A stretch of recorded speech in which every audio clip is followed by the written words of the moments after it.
हाँ तो गाइज़ आप यहाँ पे जीबी व्हाट्सएप के ऊपर एक न्यू अपडेट आई है। यहाँ पे न्यू अपडेट के अंदर आप अपनी कम्युनिटी बना सकते हो जीबी व्हाट्सएप के ऊपर। बहुत ही आसान सा फीचर है भी। यहाँ पे देख सकते हो ऊपर आपको नजर आ रहा होगा चैट ग्रुप स्टेटस कॉल्स। और यहाँ पे कॉल्स के बारे में मैंने पहले यहाँ पे एक और न्यू अपडेट आई थी उसके ऊपर वीडियो बना चुका हूँ। अभी कम्युनिटी के ऊपर वीडियो बना रहा हूँ।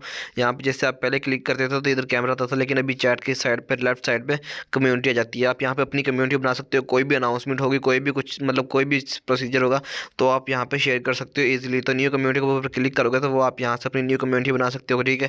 डिस्क्रिप्शन वगैरह डाल के तो वो आपकी कम्युनिटी बन जाएगी। यहाँ से सिंपल सा तरीका है। उसके बाद आपकी यहाँ पे कम्युनिटी के अंदर कोई भी चैट और कोई भी ग्रुप और कोई भी अनाउंसमेंट आप कर सकते हो, ठीक है। तो यहाँ पे व्यू ऑल पे करोगे तो देख सकते हो आपकी कम्युनिटी आपको यहाँ पे नजर आ जाएगी। कम्युनिटी को आपने मतलब एग्जिट करना है, डीएक्टिवेट करना है या रिपोर्ट करनी है, कुछ भी आप यहाँ से सब कुछ कर सकते हो, ठीक है। उसके अलावा आप यहाँ पे न्यू कम्युनिटी के अंदर आपने ग्रुप बना रखा है तो वो भी आप यहाँ पे इजीली बना सकते हो। यहाँ पे आपको अनाउंसमेंट ग्रुप ये देख सकते हो दिखा हुआ है, तो आप इसके अंदर कोई भी अनाउंसमेंट कर सकते हो। यहाँ पे काफ़ी सारी चीज़ें जो आपको समझ में नहीं आती तो आप कमेंट में